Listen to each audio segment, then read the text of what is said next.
Bonsoir à tous qui nous suivez à travers les mondes dans cette émission jusqu'à la fin. Avec Jésus-Christ, nous vous souhaitons le bienvenu sur ces programmes de EPV Télévision en partenariat avec l'Église La Fraternité, avec le pasteur Massamba que je salue. Bonsoir, pasteur Massamba. Bonsoir, Maman Nadine. Bonsoir, tous les enfants de Dieu. Nous sommes là. Notre émission vient de commencer. Que le nom de Dieu soit béni. Maman Nadine, ma soeur qui toko ezalia. Bana nzambe to senga bolimbi si pour awa na France bando yinda mwa muke muke. Donc makambe sans ça va diesel. Ba voiture be sans c'est ah, bien papa Jean-Marie to bunda ni kaka. To sali yo makolo. Amati bangomba. Ah mais ça l'est bien. Nous avons été no bien konda so muke muke. Ah c'est bon. To sambe na nzambe ba ningi sabsote po na nzela pa to maman Nadine autoroute mais tu es soko essence soko lobito ozande nini. Bo apende ça moni soko ba ningi sika muke côté wana. Mobule zali ya ngotika basala so ba voiture électrique to tala so ba ko ba grève ngo wapi parce que ba voiture électrique to ça sona pas to cheka prise na ndako to cheka prise na ndako démarrer voiture OK en tout cas ba na nzambe mbote na bino mingi wa bino pasteur Massamba wa lingi bino mingi to ça ilongona Maman Nadine une émission na biso jusqu'à la fin avec Jésus-Christ to ça ko continuer kaka na thème na biso oyo ça n'arrive pas qu'aux autres problème na biso ali que le chemin est trop long.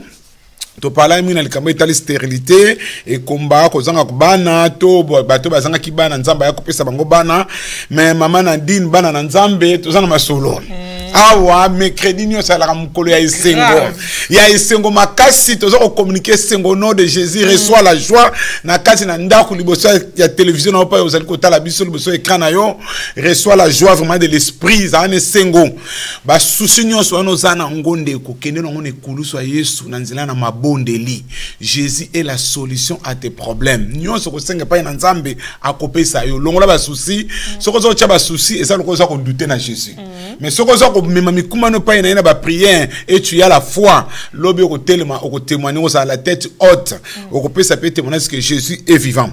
Donc Maman Nadine pasteur Massamba bon na bitambula tambula na ngai na tambola kibana na nzambe na bitambula tambula leki na ngai Julio merci yo ninga ko tambusa leki na ngai moka mebenga bi papa photo kende kota busiko kuna na Paris. Moi na Busco ligne 8 oya Créteil on est kende ti balar musika so mati métro so mati on a balar oketi mati na Créteil oketi balar okulala to comme na Busco to kiti na telemaki na côté ya banque à CIC on a na telemi na kaka moko tonga to so bis na moneke linga mobile moko azala ki wana a telemi bon azo zambongo na ye. Bon, ngape na kozo mbongo na ozela na tango ya zumbongo aleki ngape na koti na zumbongo bombalo to soin na distributeur était pour ezalaki pour so que ça to soin na distributeur zo tala na tikaki mais ba kono na ngosi bazu yango to soin na gite garçon na zalaki wana maana dit to telemika na reboye moko so pe nini yo kaka répondez-vous Jésus revient to na leki na nga Julio to kumotala kaka bungapi Yesu ka zo tala nga pasteur réaction na ngai ngape na otala mta oteya. Mais naïbsi ndeko na ngabe moni évangélisation eza boyete moni eza out na ngisa ça été o lamuika na tongo keso ki na wenze wapi ko bulubulu manote ya teya moni c'est bien ko ba repentez-vous ça la boy mais tout ça se passe en ordre et le ngina bena mwa muke biso ba évangélique surtout biso ba pentecôtiste to kana mwa zel wana okika place ngulu ka bandiko ganga dans les vides ndenge koma leona kisasa na tongo ba beta ka bobongola mitema oui. C'est bien, mais la technique il y a évangélisation na yebeli on moni évangélisation la Maman Nadine de particulier à particulier. Tout on a Acte chapitre 8 au komona eunuque éthiopien tant ba kutana na Philippe bazo ki de côte à côte bazo solo là ti mutu na pena ko yamba Yesu ba expliquer pendant c'est quoi pourquoi Jésus est venu sur la terre bita Jésus avec nini mutu na bi mais évangéliste a même ti a accepter Jésus aye ko accepter Jésus et puis a monima ya bima ya ngoyo eloko ni nezangi po baptiser ngai si azwa ki baptême puis bible ki esprit et mema ki na Philippe donc biso sele ngana sele évangélisation to sele pe évangélisation bande ko mingi to to moni l'évangélisme soit en plein air ezali ça bien organisé mais on a comme mona mikolo mingi na Paris malade ngo moi malade on ba comme na batu mingi bo vana ka na kati ya train ka muto no gang non mboka o etambla na ordre ba misupi ba notaire bongo ba su ordre ya l'état à côté ka bonga za côté na kati ya train dans le vide comme ça et ça na moi des ordres maman a dit bloc quand to bongo sango na ba mikolo ya tango to banini comment évangéliser comment gagner des âmes on a to le blanc plus tard mais maman Nadine wana sengina bitambula OK siko na bitanga tanga maman Nadine atangi makambeleki na prison na biso kuno obiki penda limwe obiki ngana ocha temba limwe te mbalo penda limwe mbalo penza donc dibundi dia Congo penza mwana nsemi penza alimwe donc na ocha temba ba limwe te mais bon na bitanga tanga maman Nadine na Jeune Afrique ya semaine oyo le journal Jeune Afrique na sekina na titre ngo batie titre ngo na zako le RDC Congo prison break hein film le gars quoi prison break à Kinshasa les récits exclusifs de l'évasion du siècle. Et donc comme ça non mais na éviter na l'évasion du siècle et ça ma bonne évasion donc évasion ça ma évasion spéciale donc mais na ngana yango ya direct ngana somba Jeune Afrique c'est vrai na somba ngo chaque semaine bon tant ça sera pas bonné mais peut-être dans Monique l'évasion du siècle ngabi donc na bamboka mususu kima na ba prison donc mais au même sur prison break on a besoin de prison break film on a la non peut-être mais si ko na komi kirie na kota na YouTube na bande la film bango na yoki ka batie au commentaire mutanga la taki soki dessin ya prison na nzoto na ye donc na tala ngote bon si ko le kaki na Kinshasa di bundu dia Congo nani alimwe mwana nsemi alimwe nani bazui ete ba msu ba beza géopolitique ba msu ba réellement mais tant on atangia wa maman nazo mona ngwa flo na mona ngeza ja politique te Jeune Afrique na mona kundoli mama balobi boyim Alexis Tambwe Mwamba se souviendra longtemps de cette journée peu ordinaire. Vers 5 heures du matin, le 17 mai, les coups de téléphone qui tirent de son sommeil le ministre congolais de la justice lui fait l'effet d'un mauvais canular. À l'autre bout du fil, son interlocuteur lui annonce l'incroyable nouvelle. Pendant la nuit, un commando armé a donné l'assaut à la prison de Makala, provoquant l'évasion du siècle. En plein cœur de Kinshasa, le centre pénitentiaire le plus sécurisé du pays abritait quelques 8200 détenus.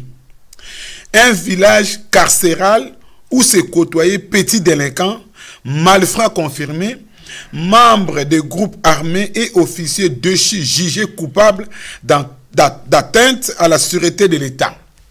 Selon une source sécuritaire proche du dossier, près de 5000 personnes ont pris le large. Cette nuit-là, à la faveur du coup de force, Alexis Tambwe Mwamba a du mal à en croire ses oreilles. Maman a dit 5000. Et ça m'a cambié là autant tout ce temps pour tous en macambo le blapenté mais problème n'a monene 5000 et puis prison na biso na makala ba sali carte nango penda ba sali penda chorégraphie nango bien tout 2 heures du matin 3 heures jusqu'à 5 heures les jours commencent à se lever et les militaires arrivent enfin. Mais près de 3 heures après le début de l'opération, Nemwandansemi est toujours retranché dans sa cellule, au premier niveau du pavillon. Dans ce bâtiment, personne n'est vraiment pressé de prendre les larges. Bon, mais il aura fallu 3 heures aux effectifs du camp militaire voisin pour se risquer à Makala. Trop tard. Quand Kokolo les a pembeni, pour ba longona quand Kokolo, ba combattre na prison, ba juste combien de temps? Ba prisonnier c'est ba kimi, l'évasion du siècle. 5000. Bazo ba sous 150 mais c'est siècle, il est siècle parce que c'est siècle par rapport à nombre. Par rapport à nombre, mais ce qu'on maman a dit. Et ça la maté. Mais maman a dit ce qu'on ngalo na okama na prison makala wana bon na batanga ta tozaki ba karaté kana ko comprendre ko sauter papa donc ba porte ina ngoko fungwama muno sazo bima na ye donc fungwa makiti oui porte ça mais biso ba l'accident ba sauter ki banzela na on comprendre pas ma mususu obanga tamsa obanga kuna question ya ke bima na porte moi tant comme sauve kipe ya mususu ba da isika monika ayoki kaka ke kuna surveillance la te ba bimi ba kimi na bangote Côté au Kim et la carte, non, maman Nani, ce qu'on a dit, ce qu'on a dit dans Jeune Afrique, n'est pas dramatisé. Quoi qu'il en soit, les autorités congolaises sont bien en mal d'expliquer comment il a pu se volatiliser avec près de 5000 autres prisonniers. Monsieur Nemwanansemi, cette évasion met à nu les dysfonctionnements au sein de nos services. Il y a eu de nombreuses failles dans la sécurisation de la prison de Makala. C'est désormais une source sécuritaire. Un euphémisme quand on sait que les camps militaires Kokolo, l'un des plus importants du pays, se trouve à 30 minutes à pied de la prison. Il aura pourtant fallu 3 heures à ses effectifs pour se risquer autour de Makala. Trop tard. Une commission a été mise en place pour faire la lumière sur cette affaire. Une commission. Pour l'heure, malgré les mesures promises par le gouvernement pour sanctionner les responsables du fiasco, celle Tadé Kabisa, le directeur de la prison de Makala, a été relevé de ses fonctions. Donc, directeur Moutasu a subi une nyonso. Donc, moi, Nansemi, donc, tout le monde a limoué. Mais là, je sais que ça, quand on a les gars dans le château rouge, on a bandika, comme un cartouche. Papa botika ma bandika wana ko ndika ko ma cartouche ndeni bino ni susuko so bandika ko ma ba cartouche to sala bandika on sike ko peut-être mon ba cartouche ngo boy ezaka ba cartouche pena réel pena bon ba balle pena ko betama mais eloko comme singa kaka na ngai ba na nzambe bo landa moi eloko extrême keza makambo mission na mission ngala ezo parler surtout na communauté congolaise eza makambo zo de karambo na biso toza ba congolais to ko bossa nango to molimo mosantu apesu suma ile makambo nyonso ezati lokolo sambela ka otanga so Jeune Afrique te même Jeune Afrique otanga mona tanga na ko découvrir que c'est l'évasion du siècle et ça m'a beaucoup étonné que l'évasion du siècle na bitela ba mboka mususu mama na dini so bakima boy 5000 bakimi na République démocratique du Congo et salamananu te insalamable nzamba zo lokumu en tout cas merci mingi bana na nzambe émission na biso kitoke bandi merci Mosali na nzambe papa wanga pesa siliko koma makambo ça c'est ça la biso mobulo papa wanga sa komi sikoyo donc to pamboli nzambe na présence na bino mama na dit to so bel kambo itali stérilité tout le la bandeko beaucoup intervenir pe beaucoup intervenir merci na papa Kako merci na bandeko mingi babenga kibiso Brice benga ki bandeko pe bozala makamba témoignage beaucoup pe sa biso le chemin est trop long tout ça na 7e partie dans le kambo itali stérilité.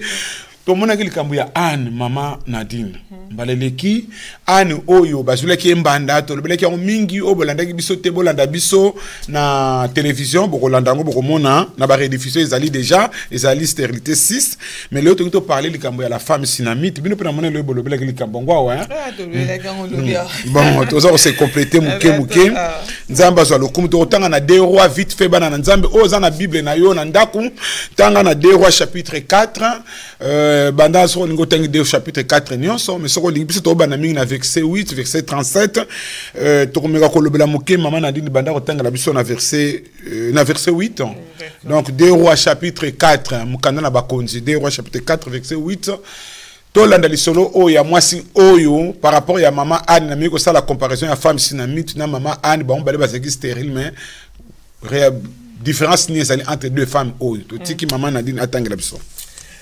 Un jour, Élisée passait sur Sunem.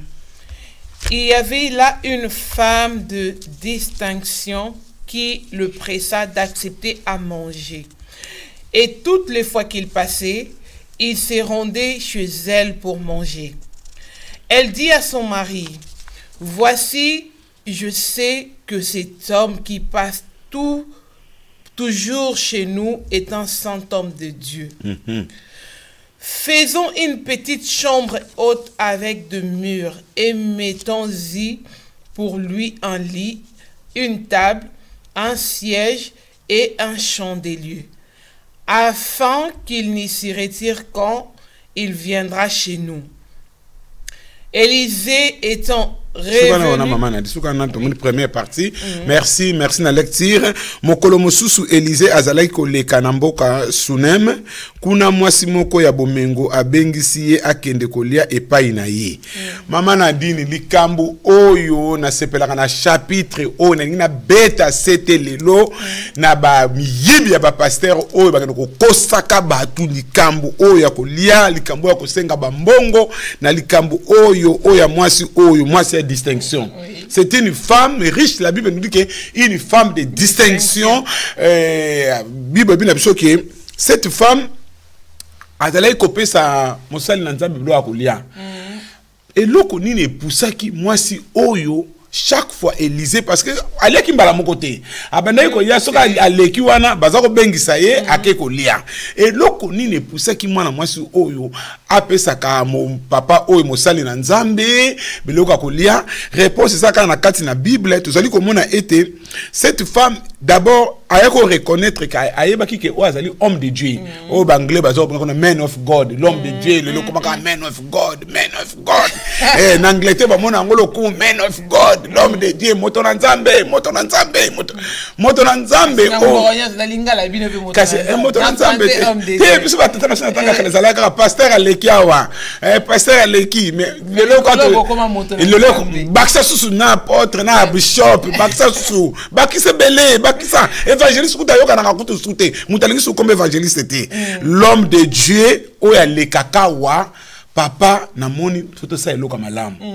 Moi si oyo azaki na mutema malamu mais tango naza ko méditer Mama Nadine omoni basi musubazaka na mbongo bato saka mibali na bango te mais na ye komona ke moi si oyo asalaki makambo na mutu makasi na yete a proposé ki mobali na ye elle dit à son mari ozo mona omona lobi na mobali na ye na biso komona moi si yango alobi na mobali na verset 9 moi si yango alobi na mobali na ye na moni te moto oyo ayaka mbala nyonso epai na biso azali prophète ya Nzambe to tongela ye moi chambre moko likolo ya ndako na biso peto tsela yembeto mesa kiti pe mwinda boye soki aleki epai na biso akobanda kovanda kuna omoni ba préparer ki chambre wana babiloko nyonso eza na ba signification na ngombeto kiti mesa le autre ça ko lobela wana te soko to ali na tanto ko kota pendant profondeur na enseignement ko expliquer pourquoi ba cheki mbeto pourquoi ba cheki mesa pourquoi ba cheki oyo kuna te pourquoi na so mneto parler de kambetali stérilité le roi to parler mo stérilité to okene mbango poto koma na bisika oyo ya mwasi oyo to mona mwasi oyo Mama Nadine asa stérile mais asa heureuse. Asa stérile mais asa heureuse par rapport à Anne asa qui stérile mais asa qui n'a résulté kolela ah ouais tout monde tout est bon si qu'on mouté ko déclencher ma kamnanda comme moi si oyo c'est qui l'homme de Dieu parce que moi sur un certain peut-être à bon je mets tout entre les mains de Dieu na bota te Dieu est omniprésent omnipotent yem te ebinyo so omniscient yem te ngana sa na mokili oyo yem te pisenga mobile oyo déjà mobile na sa comme vie na bota te mais de toutes les façons selon la loi de Dieu mosali na Nzambe to kotiki maboko pamba te moi so abana ko sunga basali na Nzambe une femme de distinction donc to continuer na verset 11 ba bina biso ke bongo mokolo moko Élysée aye epai na bango amati na moi chambre na ye pona kolala amataki po lala sima alobi boye na mosali na Gehazi bengela ngai mwasi ya ndako oyo tango mwasi yango aye ko telema liboso ya chambre Élysée alobi na Gehazi ayebisa ye boye yo omoneli biso bapasi mingi siko yebisa biso eloko olingi to sala pona yo olingi to tunela yo makambo epai ya mokonzi to epai ya komanda ya basoda kasi mwasi yango azongisi te nazangi na ngai eloko te Mama Nadine na souligner place hôpital nazangi na ngai eloko moko te donc pour cette femme elle vivait dans la joie atanga zangi na eloko moko te donc eloko eza leçon na biso ba na Nzambe donc oza na mwana soko oza na mwana tina bemba na muso oza na mwana te eza to lelaka tous les jours déranger pasteur oyoki kuna ka nyoka bimaki na libu mokei oyoki kuna ka basala ki boyokei. Contente-toi de ce que tu as et reste tel que tu es en restant dans ton église. On s'appelle comme malam. Oya ko tambula fona mute ko sauver moi si o albike na zangi nanga eloko moko te. soko to landi malamu tanga solo bakazenge loko moko te nazali na ngai malamu na kati ya mboka nanga. Donc elle vivait bien dans son village na Sunem. Bongo Élisée atuni Géasi eloko nini tokoki kosala pona ye. Géasi azongisi ye azali na bana te pe mobali na ye asi akomi mobange. Awa omoni mama na di musala nzambo to salaka tango nazo ko méditer de to loba to te na pété nyonso serviteur de Dieu ko betaka tolo te ke yo moko ko sala nyonso. Omoni la présence à Géasi. Ah, malgré peut-être au moins à Géasi pas monsieur à 5 bereng na ye. Mais awa pour le ma Géasi toujours à côté positif à Géasi. Omoni serviteur de Dieu faut ça toujours accompagner. Omoni ça la mieux que ça la accompagner parce que tout moni Josué ça nani Moïse ça qui est mon côté Josué ça qui wana ah peut toujours au moins Élisée a accompagné souvent à Géasi. Et puis Géasi a déclenché le komoko. De Géasi a dit non. Alors bien ça na bien na mboka na ye mais et le komoko on a remarqué Azana mwanate. Et puis mobile là comme mobange. Ce qui veut dire que l'homme de Dieu, je sais que ce que tu vas demander à Dieu pour na moi si oh na malamu asali pour na biso nzamba ko yokayo. Donc et ça le bandé ngwana. Donc Géasi ça donc a précipité donc a anticipé. Alors que non, homme de Dieu Élisée. Donc na ça mutema bik na ibe Élisée. Papa Élisée, prophète, Monsal Nzambe, l'homme de Dieu, ndako ba pamboli biso, pambola pendako oyo. Ozomona. Bon, toyo kotala ke na mwata muke mosali na Nzambe azwi adobi boye soko to landi malamu na verset Élisée alobi na ye na mbula ekoya kaka na sanza oyo okozala na mwana mobali kasi ye azongisi mokonzi yo ozali prophète ya Nzambe kokosa ngai te. Hein? Maman a dit, yo ozali prophète de Dieu koko sangai te. Moi je suis benga qui est l'homme de Dieu. Aye ko benga ili sunani prophète. Abi yo koko sangai te. Donc mobali ni sa ko mobangi. Yo ko no loba na mutu. Na ngina benda matoi. Et lui ko loba te so mutape si prophétie l'église ndaza prophète. Ba prophète bazaki tile lo bazali baza bato yo nzamba zo pesa bango ba message et ba message yo baza kozwa tant bazali ko kitisa yango il faut ezala na concordance nengo lobi e kokisa mabongo et comme lobi te opesi ba tu prophétie oye lusu ko changer nzamba sala kere to yum to sala kere non awa Elisa lobiki na sanza oyo apesi na temps na lieu na makambu nyonso ke na sanza oyo mama okobota.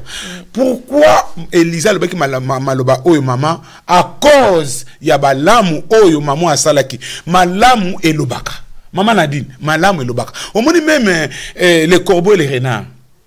Autant on a classé. Maître Corbeau Sirena, Père Ténéatre, tant qu'à badi ko flatter caquette, que vous me semblez beau. Tika. Fromage, le fromage, nous n'avons pas bien. C'est rapport à votre plumage. Oui, parce que fromage, le fromage, c'est nini. Et qui de maloba, et qu'on sait la péché, maloba moussou, et qu'on bungi ça yo, maloba moussou, n'est pas un grand litoïste. Mon moussou, non, mon a grand litoïste, mais n'a coquille moutou. Parce qu'il y a eu koloba. Mais awa to monique, non seulement litoïste, mais ma kamezali awa, ba acte malam. Soko sala ba acte malamu bota akakeloka malamu. Omoni mama na di soko sala ka malamu na kati na ndako na Nzambe Nzamba pesa yo don ya ko soutenir ministère ya ko soutenir homme de Dieu continuer na chemin wana satana ya ko kosa yo te satana ta mutu boko te po olemba biso na kati ya ministère mama na kati ya la fraternité je bénis les seigneurs za na batu oyo ba comprenant que ministère faut etambola na mbongo ministère faut etambola na boy ministère faut etambola eza na batu oba yaka papa en tout cas faut to sala boy papa loko ni nezangi faut to kendele boy yo kasi batu na Nzamba a sala te akosala toujours on n'a rien de nouveau sous le soleil moi si malamu na ye mama okamata ndaku na ne misoto to yamba to yambate yango ya yambi ayambi mutu et puis tant que ba homme de Dieu azala qui sûr et certain c'est un homme de Dieu ah toujours mona teke a violer moi c'est abatu ah toujours mona te aluli ah toujours mona te tala ko la mafuta na bakui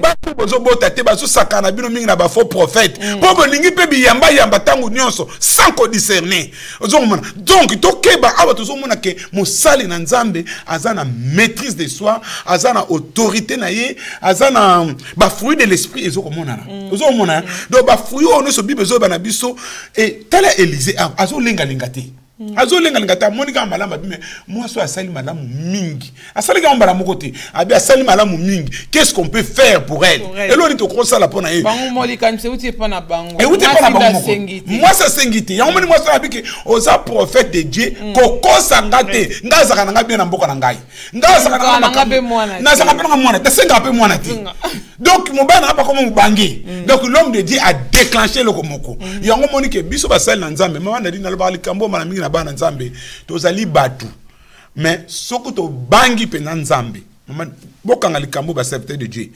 soki pena to bangi nzambe na solo soko to landi makomi ya Yesu mama miracle ezelo ko momuke ezelo ko momuke awa omuni na sepla na passage opo Elisa so sala ben catastrophe to sala makambe belé te alobi kaka ke na période oyo mama okobota azoya pe ko contrôler bango na chambre te ala na ko tuna mama le kaki ndenge nini te alobi kaka un point barre esili azana confiance na nzambe na ye si nous marchons par la foi maman Nadine bana na nzambe ba serviteur de Dieu le autre comme ko conforter ba américain olingi église ne kuma ka lokola ba américain na seconde olingi église ne kuma lokola suko monaki na seconde papa oh yo ko bimisa na munoko na yo yango ko kokape na ministère na yo soko bike ministère la fraternité ko la béni na mikolo ya to sala boy soki ozana foi e ko kokisama exacto imité parce que mo américain pour mona ka sala ki boye soka balula mutu 6 fois yo so banu mutu 6 fois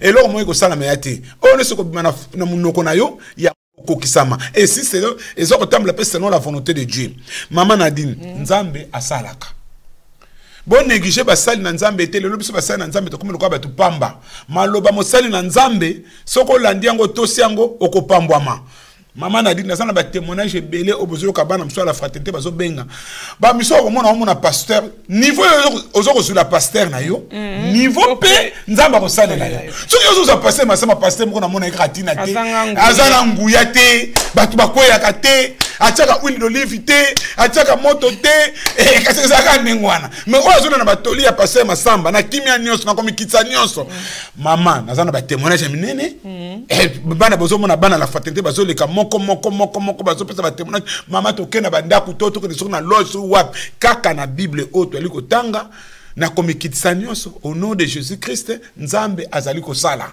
to mona mwana so prisa bengaki apesi témoignage na ye to za na bana ebele na la fraternité mingi ba big pena ba maladie mingi baza délivré ba mariage mingi pesa la ki akobeba lelo ba mariage mingi pe ezu kimia ndena zo ba na zo ko continuer ka ko sala msala parce que quand l'homme de Dieu parle you accepter le lobana okobonga parce que ça m'a na question merci maman tuna mutuna na ce qui ndenge tolobi awa refeteli ayebisaki mwasi wana ayebisi femme son limite que na époque où ezoya akobota pour embrasser un fils sikoyo tant apesaki prophétie wana ke enfanter un fils est-ce que abandela ki zuzu prophétie wana so azonga ki su po banda ko yebisa ko rappela kaye to bondela su abondela ki su nzambe pona likambo ngo nzambe pesa mwana oyo mwana to ndenge nini parce que ce chose a tuni question parce que eza ba pasteur eza ba ndeko mingi ba attitude na bango ba bondeli pona yo oyo luka musala nzambe ba bondeli et puis to bondeli na foi nzambe a répondre yo alobiki akopesa yo mwana est-ce que il faut mutuana abande suko continuer ko senga nzambe kaka mwana po nzambe sa lobika opesa yi est-ce qu'il faut a rappeler aka nzambe ke bon pas musu to ko le bapeza li faute ya mutango te pas musu ezali faute na biso pe batei ngomoni eza lokola mutu sa yamba yesu lokola nkolo na compagnie mutu eza comme ta yamba lokola nkolo yesu mobikisi sa yamba yesu pasteur mo neti papa wanga to bengisi na la fraternité ekoteya papa wanga ye azo benga bato na bayambi yesu te ye wana l'église soki papa wanga tuni ça fait combien de temps aux en église abike na za na 15 ans na za na église oyamba yesu te aussi na yamba yesu bunga yoko yamba so yesu passer à comment ba qu'est-ce que ça le passer masamba zo sunga bana to zo sunga bana te nous sommes biloko to mona ngomba biso le kiso mona ba passer musu aye o mona mutu musu na leki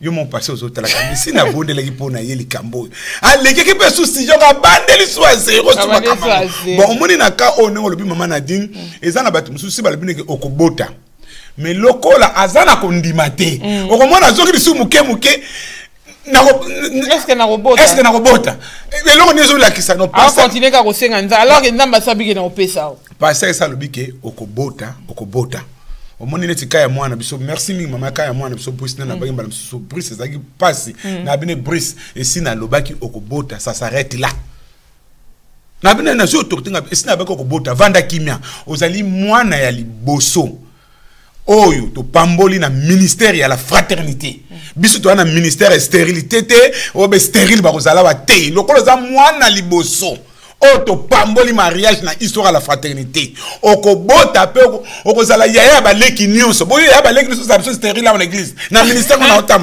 mais non le banzamba ngo akufa ndo banzamba ngo ensemble la kufa le banzamba benga kingate na tellement na l'ensemble de fingabi nzambe na ensemble ka nzambe na bomo c'est Dieu de la Bible okobota to za na posa ba maite ba huile d'olive te kaka ndenge na lobi okobota makamu pe insémination te coup direct pa okobota abota le lopa ça ko témoigner donc donc ça les kambuba na l'église na biso to pesa surtout enseignement aujourd'hui il y a plus d'enseignement enseignement monsieur comment le kana ba Facebook mutamta zo te na ndenge na ye l'autorité pastorale les sous-té mutamta on va passer au tenga mi bote ngape na sana mopona mi oh papa boyete to ke de malembe ndenge na bina ka évangélisation c'est bien d'évangéliser mais to ko évangéliser ngulu te obimika boyo wana kana Châtelet voilà comme tali bomba moko boy non totani na Bible to moni que Philippe azalaki bien guidé approche de ses chars ayoki tanga pusani nzamba azalaki na posa unique Éthiopien wana ayoka liloba akende na sango na Éthiopie que j'ai accepté Jésus-Christ comme Seigneur et Sauveur c'est tout j'ai été et loko wana nesu mama Nadine ezali kam to so komona ngona mangomba si j'ai moka ke zo kozonga si j'ai moka zo kozonga si ba bondela ya passer bisu bachana makolo na tolo balalela misu bacha mikongo mais nyonso ne zali faute na biso mo ba pasteur to sala makasi to sunga lingomba to kotsa lingomba na ba enseignement zo mona be ngomba lelo comme ka be spectacle mutalingi mutakuya soko soko ezate na église nzamba saliti il faut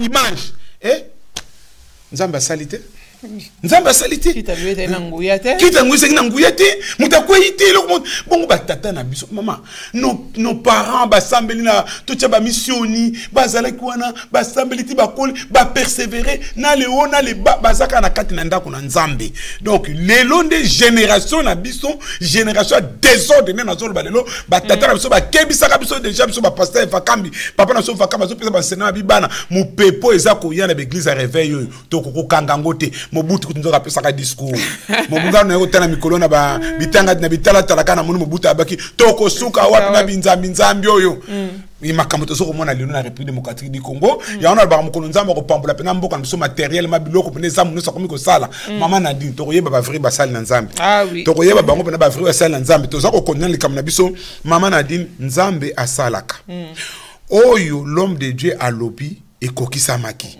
mais na telemi ba leçon la to zui awa ya motu ya déjà un homme de Dieu l'homme de Dieu mosali na nzambe kozala pembeni yo moko mosala nzambe ko sala yo moko te faut ça la rapena mutu boza ko za neta nyonso souvent papa Jean-Marie avec moi to za na to ze belé mais souvent papa Jean-Marie za la temps ah papa koto to kende ki bien te koto photo kende le boy papa koto to sala boy c'est comme ça na ministère to tambolaka mais soko zo mona kaka yo moko koki ah mais tout na question Jésus coutuye mon kono na biso bazaki na posa Pierre Pierre bo bonde la nangai Pierre bo zala nanga boko yiko bonde la te Pierre Jésus mon kono na biso nzamba za lokume maman l'homme de Dieu a l'obito tangla biso verset 16 maman Nadine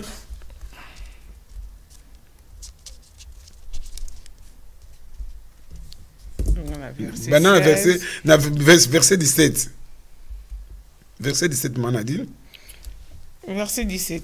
Cette femme devint enceinte et elle enfanta un fils à la même époque l'époque l'année suivante, comme Élisée lui avait dit. Donc, bobele ndenge Élisée alobaki mwasi yango azwaki zemi aboti mwana mobali kaka na sanza wana na mbula oyo elandaki. Donc ndenge mosali na nzamba alobaki ndenge pe ekokisami. Mais lelo mama prophétie to komo zongo lokola makambo soki ya ndenge nini makambo donc mama ba prophétie a lukute bimie beleto keba sina pesa ki témoignage to yamba te frère moko azako linga sœur ezako simba te ezako simba ta bino tout est possible kaka a luki moyen musuti a kotika na pe va lukuta histoire vrai maman na duna zo sa yo c'est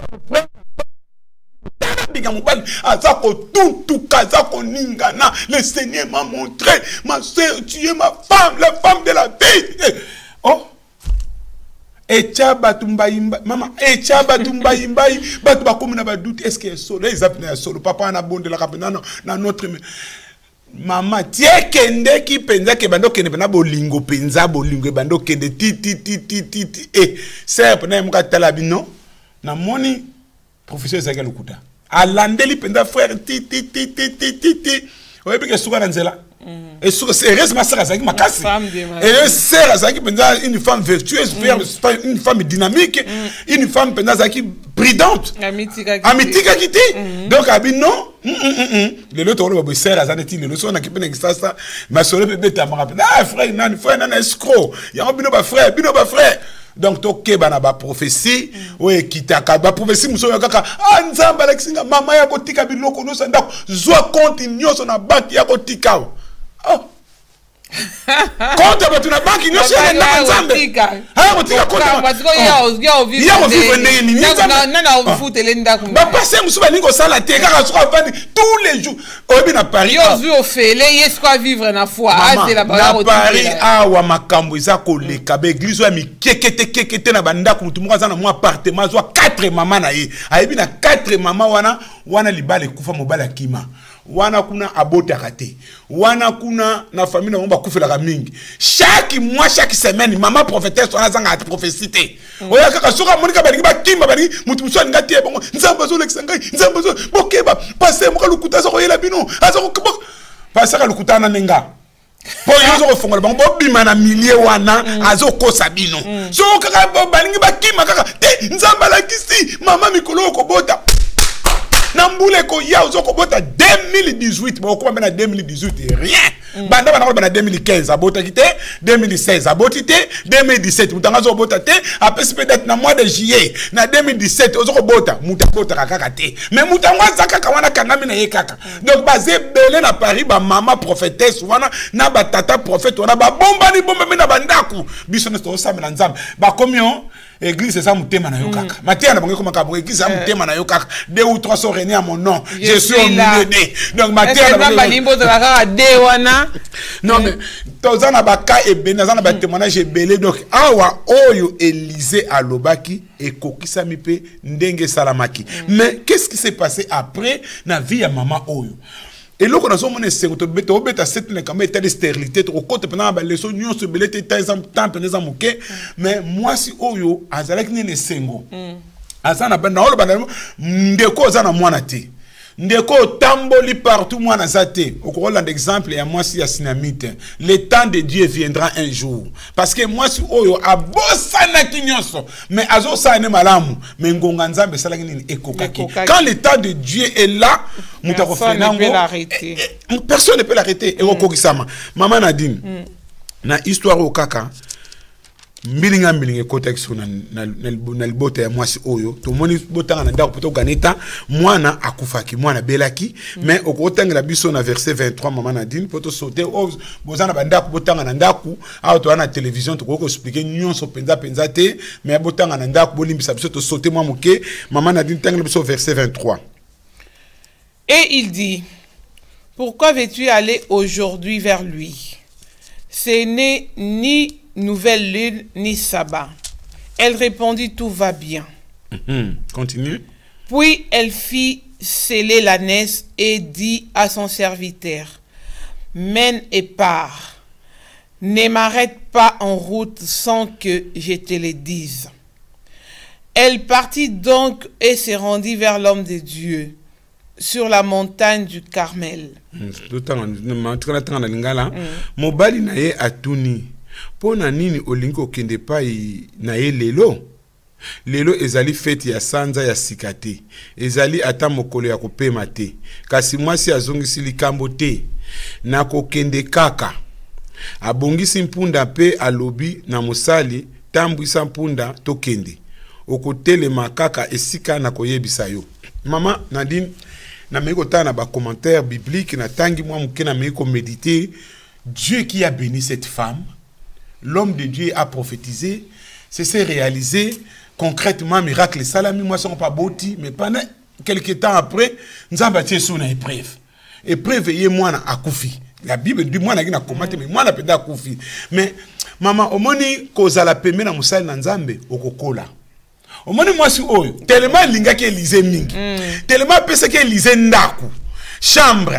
Donc sur un certain bah on a taba dialogue mingi. Ni loba nzambe pende côté la ki mwasi oyo. Non seulement femme de distinction to longo liango, mais comme une femme mûre dans le Seigneur. Comme une femme bien enseignée, comme une bien encadrée. Donc comme qui na foi. Donc si ma Élysée ça enseignant qui est au monde boti mwana oyo mukolo passe ko ya talela nzambe tale mama tangu mwana kufi. Moi seul bi qui tout double. Et puis, ça positif, hein? Tout va bien.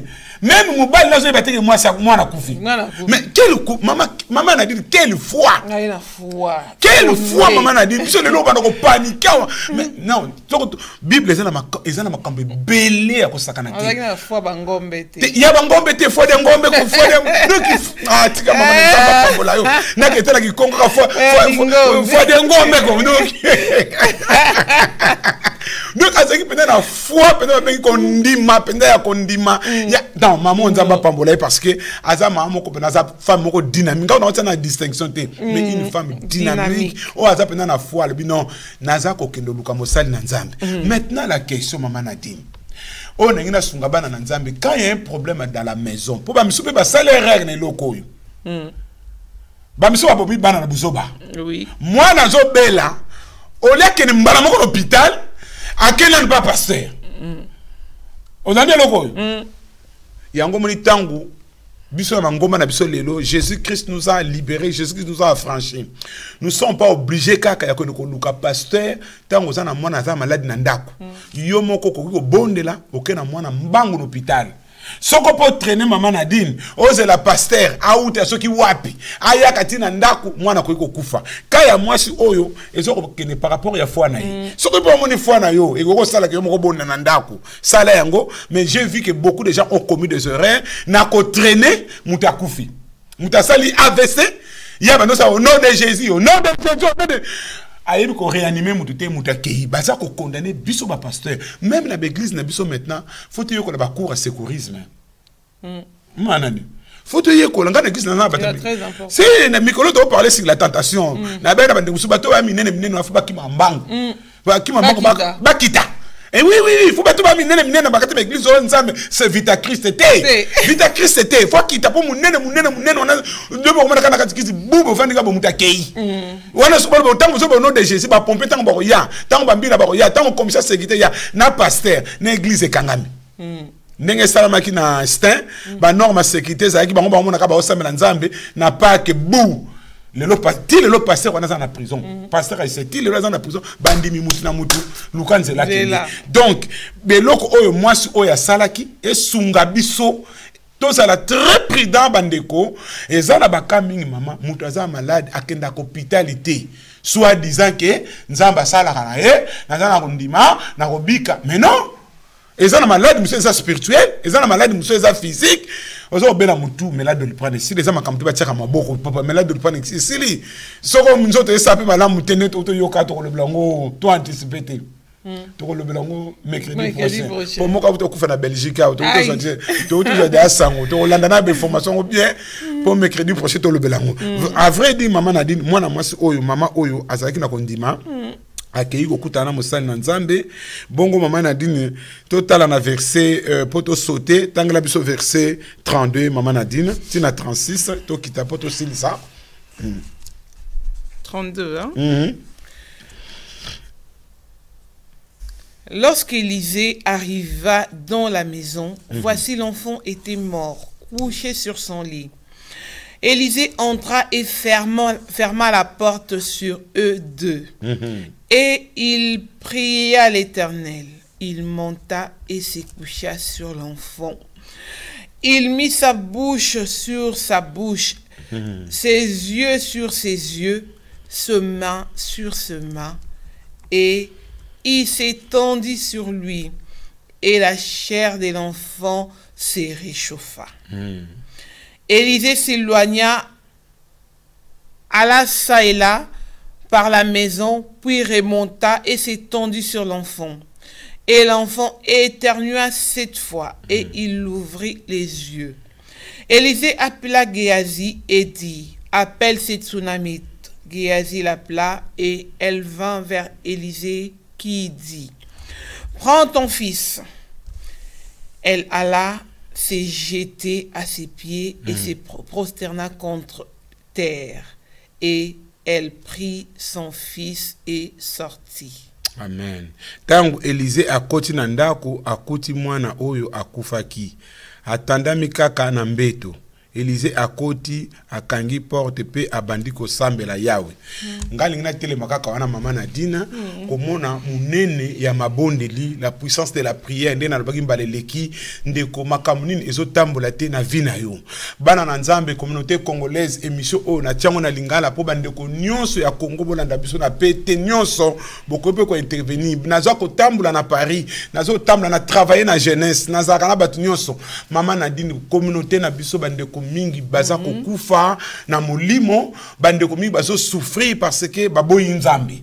Zomona Congolais na poto awa lingi makamno suka ke tikotak ba kope tikala sute ndenge zaka kaloshe kula tokeshe kula boy o technologie bebisi makamno na zomi ko sunga babilenge mingi ndeko eloko l'équipe prière ezate yamba yesu dokola nkolo pe mobikisi na yo tala Élisée akoti na ndako oyo asali eloko musute asali prière mama na dit soke eloko l'équipe passe na lingomba soko ko bonde la te batu ba na mon église bo bana na bino louange ko bina batu ba ko bina wera kosa fallait akosa ne loko zo danso ebimi kolo akosa non bakosa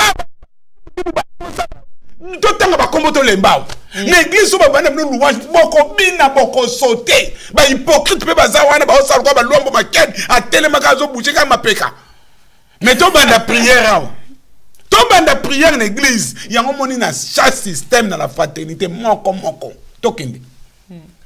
Mama, toma na moko bondela papa soko si yo le bondela yo bondela omona makambote musu banda amen. Oh ma po bondelité même en anglais soko bondela ba soko linga prière te et sata bundisa ke loko mususu te na lingomba prière kaka. Alingi te batu ba prier. Soki église matin ici le monde ka masole bandi. Oui. Non. Ba sali na Nzambe to mema batu na dimension ya prière. Biso to kana témoignage ya munene. To ana papa na biso papa dia que Dieu donné, il fallait que ta ya awa ya kité. Maman na dim ko to ponaka papa na biso a prier, to mema ngambo. To mema ngambo. Ah bon? Pasteur Jean Marazali to mema ngambo. Mutalinga ka kufa. Papa Dieu donné bonne là. Le lien est comme un témoignage na biso ou comme exemple de l'ex-rabatonios. On ne sait pas bon date tout l'ex-aka papa de donner yaka télématala ye. Papa de donner son anda papa azole la loi mona muki. Azole la bipi nangai basamu singai. Sonya ndenge wana na koiko bonde la tina mona li mabele fongwa mana kota kaka na kende na limwa. Toke to sungie mais le soko ye maman na soko ye papa dit soko zo bondo ndi matin akoma ko bondela Élisée awa abondeli eloko l'équipe prière ezate bande kono so boke na château rouge ko luka kangango ayaka kuna ponga na ka château rouge mingi moka ayaka kuna maman ebinga moka utaka mboka moka ayaka na château rouge tala bande kona biso eloko bazoka ko luka kuna pe to yebite boko bela kama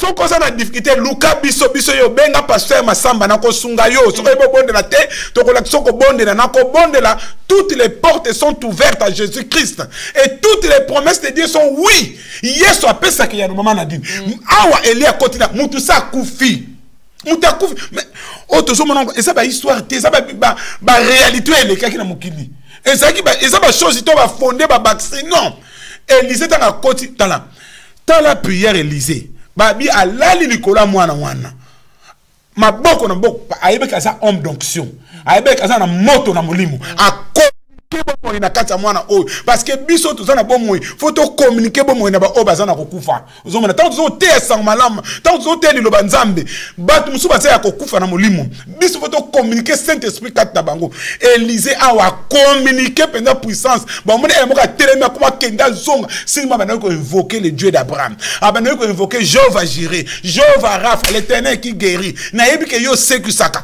na tanga mokonzi na ngai Eli, amataki likolo de kasana bomoi. Pasteur Masamba, alongola bilamba tanga amataki likolo moi. Non, Bible explique alongola bilamba tanga, c'est que la bilamba ne peut pas côté mbala moka bandi prière. Kasi bo bino pele le bokoma ote ngape na to transmettre onction ko transmettre onction osiko bino siko bolonga bilamba ça ndingeni. Non, c'est comme on alongola bilamba na déjà la nudité Bible pegi sango déjà moko se parler sur la nudité les nudité ça la rablo moko ça mamobulu mingi. Mama batu moi ça batu. Mama batu ke makela. Yo tandi ote na zo transmettre na zo mais kasi bangangwa ba prophète alukuta ba sa makambo na nyonso mingi meta mais azi on kaka na Bible mais azi on a lobi a interpréter mais a interpréter ngo mabe parce que Satan mutazaki mutalusa interpréter ki maloba na ni il se déguise en ange de lumière mais il n'est pas la vraie lumière quand il se déguise en ange de lumière il se déguise aussi à travers la parole de Dieu hein akoyi ko kosa yo comme ngaba na ko vanda mama na dine na zalia Saint Esprit Alex Kingai ke pasteur ko ça mobile na vite na za ko mona peut-être pasteur Kostaba shinda bakanda ba mama na dite yo sa mwasi na vie omoni ba procès lukuta asabala ozomona bo yo be mama muso mona kaka ate libala ngobeza libala nanga komi ko kangama mwasi nanga nyoko la hanga yo nzamba tinde donc biloko wana tozo komona ngo mingi na l'église na biso et puis mama ndelo comme ça batu ba lingi l'église wana ata kasi basi bazonga nika bango biso vous en morto te mais balingi l'église on a biso hôtel no banzambe ndeko sala boye te kuna morto ezate balingi l'église bazopisa mo ba professeur lukuta wana mais ce qui est très important maman merci na mutuna na yo na ndingo lobi ce qui est très important Élysée à côté à bondeli maman nazo bana bana nzambe babilingi belé nazo komona awa na Paris et loko l'équipe prière ezate mingi eloko nini yeso kopesa yo te mukanda okozwa yango mapangu oko biloko nso matériel e pa nzambe zelo ko moko pamba omoni ba moko mtobitu samana o mukanda o liba e pa nzambe za biloko moko kutu zéro et koto pelikolo te et loko ça très important pa nzambe mutema na yo esima me pa Yesu okota bokonza likolo mais lelo awa na mboka na biso ba misu ba komo kata mikusa tika mwana batu na kisasa kuna oh chérie je t'aime na kena poto mwana batu ba bomi nzota koma oh nzamba la sungo za su mwasi nanga vite Alexis mususu pona makamikande l'équipe parce que c'est qui ndeko monga bi ngai na tika ki mwasi ti mwasi nanga aye donc na baki na nzambe na kozwa mukanda na bondela ki nzambe na zui nzambe na kozwa musala na zui nzambe na kozwa lupangu na zui nzambe wana pa ya nzambe za biloko muke yango na bino ke ndeko na nga lelo na ngina peso kaka toli tang na biso pusani toujours parler sur la femme sur na mythe mwasi oyo ba leso ezali belé tanga na ndaku Saint Esprit za kati na ndaku na yo akopesa so mayele mingi o comprendre histoire oyo nga na résumé na mukuse comment on a été mwasi oyo à reconnaître que Élysée azali l'homme de Dieu par rapport à témoignage naie par rapport à caractéristique ba nako mone pas naie caractère naie ba comportement naie azaki na homme de Dieu Élysée so pe ba leso tant tous na banda ko batu comment ko se comporter biso ba sali na nzambe et puis nzambe ayako permettre situation na kati ndako ya mwasi oyo la preuve est que mwasi oyo akola ki na foi akendeke pa ya mutu musute akepa ya l'homme de Dieu et l'homme de Dieu abondelaki nzambe pe apesi et ya no mwana azonga ki na bomoye donc ce qui veut dire que biso bandeko oto sali kat na Yesu Masia na mokili mobimba na bisika nyonso na pesa yo toli Satan abundisa keloko musute eloko abundisaka mingi prière.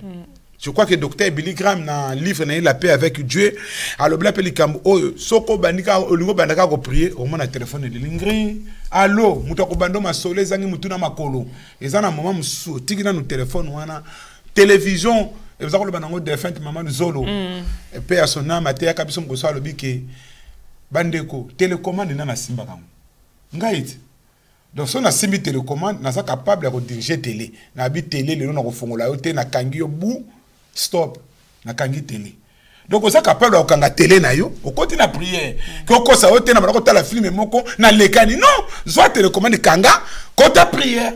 Donc, photo bonde là, donc, l'équipe prière, bref, moi, si on a eu grâce, na, malamu na ye. Atala ki distinction na été, atala ki bani na été, mais aïeba ko sali sabasali na nzambe, na ko sali sabanzambe, malamu asala ki est déclenché, miracle na kat nanda ko na ye. Donc, ba, to sala ka malamu, nenge Bible, ba, na Apocalypse, ya sala ka malamu, continue ko sala malamu, sala ka pe mabe, continue ko sala mabe na yo, so ko niko bongo na mutema tete, ko fokso te, yesu yemo muta ko kata makamuko la suka, mais oyo nyo sa na kati na lingomba.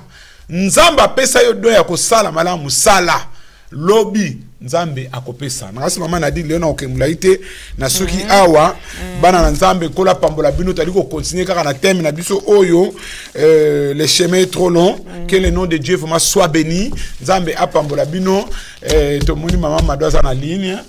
Allô allô mama Mado allô mama Mado Bonsoir Kayo allô. Bonsoir maman Nadine. Bonsoir maman Mado. Bonsoir papa Massamba. Bonsoir. To sepeli koyo ka oli sous na plateau. Oui. Oui. Bon. Na bengi po na landi message ndenge l'équipe po na problème ya mwasi oyo na nginga bakisaka aboye. Omoni lelo na ndenge Pasteur Massamba lobi po na lisolo ya mwasi oyo. Les gens qui ont vu, on a vu que na partagé, on a vu que ils sont bien bandés comme ça bazolanda. Na moni moi si oyo, azala ki na confiance ya musala na nzambe. Parce que moni que tangu musala na nzambe alobaki na akobota, andimaki maloba musala na nzambe pe aboti pe mwana aye kokufa mais toujours maman oyo eloko ni nesala ki tangu mwana akufi alanda musala na nzambe parce que azala ki na confiance.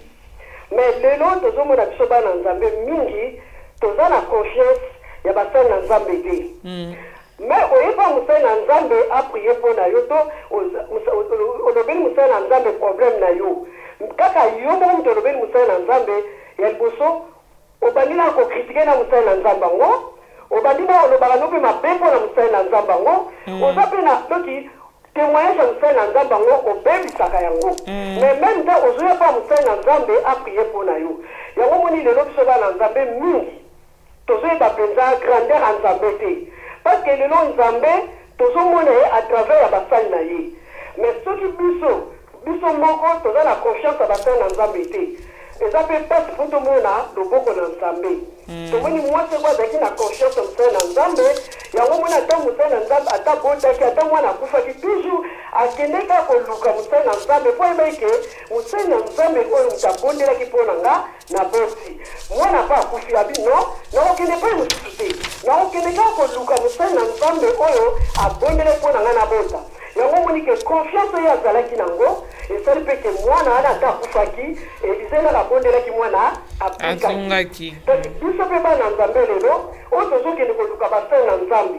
Leso on a vu awa donc tout si capé ko critiquer basali na Nzambe ça peut barrage ya ba vie na biso. Et ça pas si poto mona lo boko na Nzambe soki to za ko critiquer basali na Nzambe. Ya wa elo kana lo ba ke to za na confiance ya maloba ya basali na Nzambe. Parce que Nzambe to zo sabela to mona ke boyete. Azo sala à travers basali na ye. To za na confiance basali na Nzambe pe na maloba o Nzambe te kati na bango. To ndimaka yango.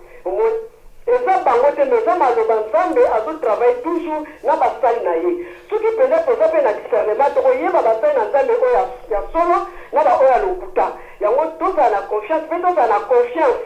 Ya Nzambe o to sambelaka ke asalaka. Tout ça la confiance na ye to komona loboko na Nzambe. Elisa va se présenter comme si que Jésus. Parce que maloba nyonso Jésus azali kolobesa ye kokokisama. Biso pe to za na confiance ya Nzambe o to sambelaka. Na kombo na Yesu. Amen. Amen. Merci maman Mado. Merci. Maman Massamba. Salut-moi bien. Moi c'est Pasteur Massamba. Pasteur Massamba. Et salut-moi bien benga pekala. OK. To sepeli mingi. Nzamba pambola libota nyoso. D'accord, merci à Pambola Pevino. Merci beaucoup. Merci. Donc comme na suka to pesi ba nanza mene sombote na ngina pesa ba nonce bona bana la fraternité nyonso tous les jeudis ndenge to kataki mikolo oyo tozana ba candidat ya baptême bana oyo bakozwa baptême boze belé nzambe apambola bino jeudi le bozana 18h30 tina 20h30 na elongo na frère Jackie Elumbu oza ko occuper bino et puis vendredi le 2 vendredi oyo tozana veillée de prière na apôtre Michel mutakozana biso tozanga teto ya ebelé nzamba sunga makamba ba carburant oyo ebonga donc bazana ba difficulté bozwa train beaucoup moins avant na église. Donc vendredi tozana veillé et puis dimanche tozana Pentecôte. Oui. Dimanche fête munena ba chrétien.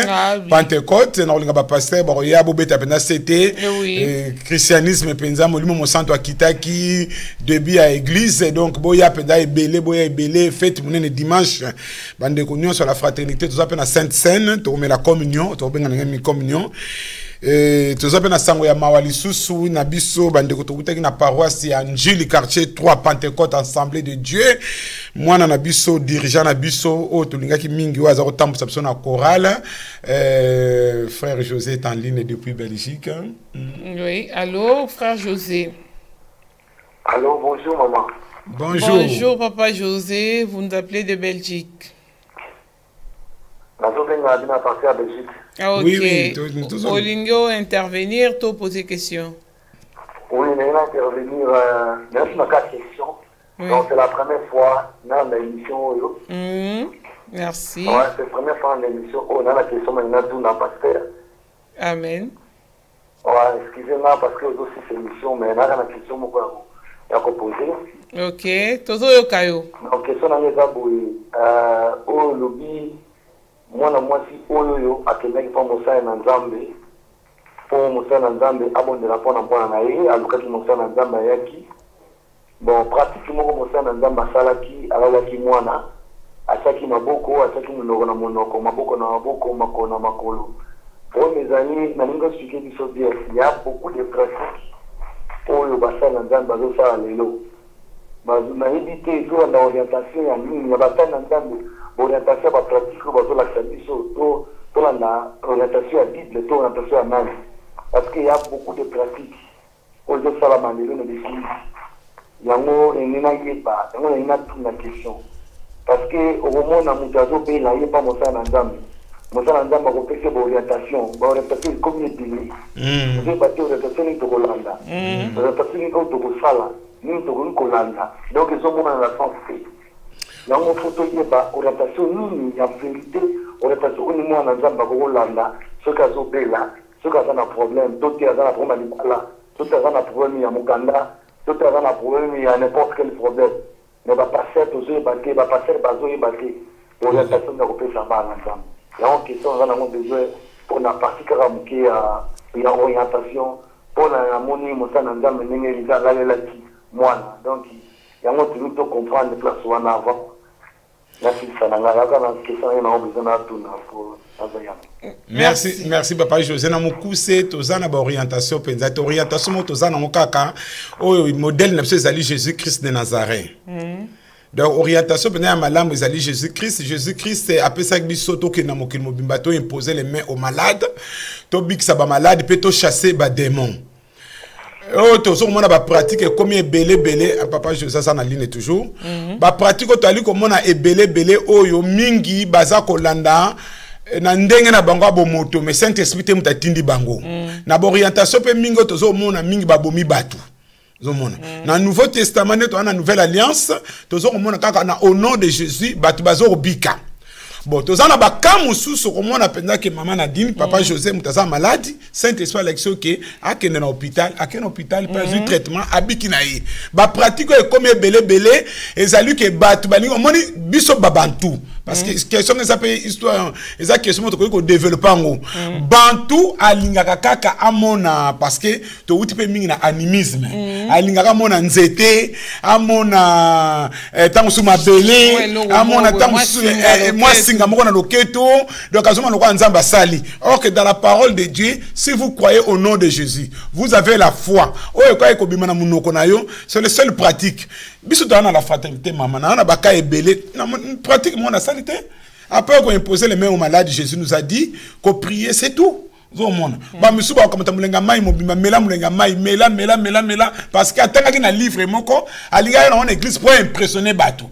Donc déjà mona ki pasteur mo américain do ça ça qui ont ba tradition na biso to kotisi mon évangile. Mais l'évangile c'est au nom de Jésus que mutazali ko bika. Donc papa José, je crois que mutuna nous a kitoko ko be un peu en dehors ya émission wana na kanisi to suta mulaito solo là na mekape ko bolo suna mulai parce que toza suna tante parce que Moussa Nzambe papa wanga pa ninga ba émission tant c'est kokaki.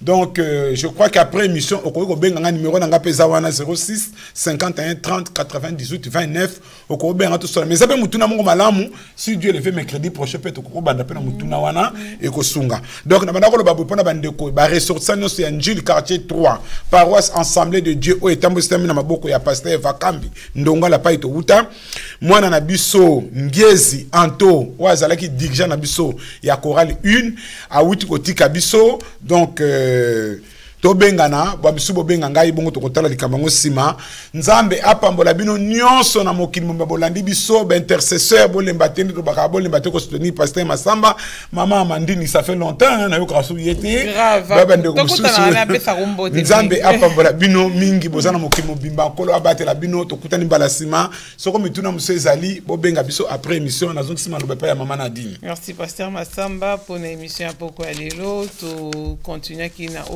sous thème de la stérilité. Toujours continuer mercredi prochain. Yom tous équipés la motuno ngai kobengo suite à kobenga te to pe sur rendez-vous mercredi prochain à la même heure pour koka kobenga pe kutuna motuna yo même en dehors il y a émission ko toujours kobenga ba contact ko dali affiché.